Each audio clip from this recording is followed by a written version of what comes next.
Bonjour, aujourd'hui nous allons raconter l'histoire de Wapi, le wapiti, et les cocos mystérieux. Un texte de Chloé Baillargeon. Ce texte est dédié à tous les cocos et les cocottes qui aiment manger du chocolat. Ça y est, le printemps est enfin là. La neige a fondu et le soleil réchauffe tranquillement le village de Six-Bouleaux. Les villageois en sont ravis car l'hiver a été long et très froid. Madame Kipik fait l'inventaire de ses réserves qui ont bien fondu durant l'hiver. Wapi, le wapiti, lui, inspecte les bois et Edgar le castor dessine les plans de son nouveau barrage. Mais chez Serge le lièvre, l'arrivée du printemps est plutôt particulière. Mais qu'est-ce qui m'arrive? Oh non, mais qu'est-ce qui se passe? C'est trop bizarre! Très inquiets pour leur ami, Wapi et Tipik le pic-bois viennent le voir immédiatement. « Regardez !» s'écrie Serge. « J'ai encore pondu 6 œufs en chocolat ce matin. Je n'y comprends rien du tout. Cela se produit depuis 3 jours maintenant. » C'est vraiment incroyable! Serge serait donc le premier lièvre au monde capable de pondre des œufs en chocolat? Wapi! Wapi, il faut que tu m'aides! Tu devrais te reposer et voir si ça passe. Peut-être es-tu malade, tout simplement. Est-ce que tu fais de la fièvre? Je ne sais pas. Peut-être. Malgré le repos, les cocos en chocolat apparaissent encore nombreux le lendemain matin, et le suivant, et l'autre après, et ainsi de suite. Serge est de plus en plus confus et troublé par la situation. « Oh non, pas encore, pas encore! » Cela fait maintenant 7 jours de suite que Serge pond des œufs en chocolat. Les villageois, inquiets de son état, se réunissent au restaurant de Madame Kipik pour un grand conseil. Ils veulent comprendre ce qui se passe avec leur ami. Serait-ce une maladie grave? Ou peut-être même contagieuse? Si j'en mange un, croyez-vous que je vais m'en pondre moi aussi des cocos? Mais j'ai peur, moi j'ai peur! Je crois que l'on va devoir enquêter.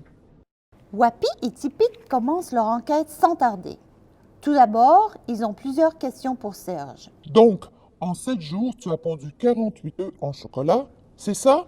As-tu remarqué quelque chose de bizarre à part ça? As-tu des maux de tête? As-tu mangé quelque chose de spécial? Ben non, j'ai tout fait comme d'habitude, Répond Serge. J'ai mangé de la soupe aux légumes, de la salade, du chou, des carottes, peut-être une carotte trop crue ou moisie. Madame Kipik lui sert un gros bol de thé et des biscottes au gingembre. Tiens Serge, ce sera bon pour tes nerfs. Mais j'y pense, je n'ai plus de chocolat dans mes réserves. C'est étrange, non? J'en avais acheté un gros sac au marché de Sidou il y a un mois. Serge, S'exclame Wapi. aurais-tu dévoré le chocolat de Madame Kipik? Bien sûr que non. J'aurais demandé la permission avant. À moins que je ne sois somnambule. Puisque la théorie de somnambulisme est plausible, Wapi et Tipik décident d'inspecter en détail la maison de Serge à la recherche d'indices. Pourtant, tous les objets semblent être à leur place habituelle. Mais Tipik remarque quelque chose d'étrange. Regarde, regarde! Quelqu'un aurait passé par la fenêtre. Les deux enquêteurs décident de faire le tour de la maison pour en avoir le cœur net. Sous la fenêtre arrière, ils trouvent un indice très intéressant. Mais tu crois que c'est Gédéon le héros qui a quelque chose à voir dans tout ça? Il n'y a que moyen de le savoir. Le soir venu, les deux amis ne lâchent pas Gédéon d'une semelle. Mais ils comprennent que c'est lui qui joue un tour à Serge depuis le début. C'est bien lui le responsable. Nous aussi, on va lui faire une petite blague. J'ai une idée. Une fois les œufs prêts, Gédéon se dirige discrètement vers la maison du pauvre lièvre. Il pense à la tête que fera Serge demain matin et il trouve ça vraiment très amusant. Gédéon s'approche du lit de sa victime sans faire de bruit. Et juste avant de déposer les œufs en chocolat, J'y suis presque. Ha ha ha!